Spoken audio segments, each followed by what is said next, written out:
ప్రేమ చావు వరకు తీసుకెళ్తుంది. చావు బతుకులో ఉన్న ప్రేమ బ్రతికిస్తుంది.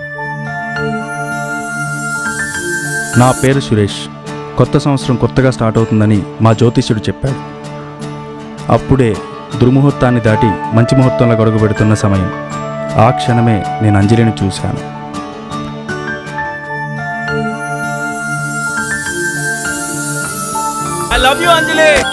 ఇప్పటి వరకు ఎందుకు బ్రతికానా అని అనిపించింది. కానీ ఇకపై తన కోసమే బ్రతకాలనిపిస్తుంది. Bye bye.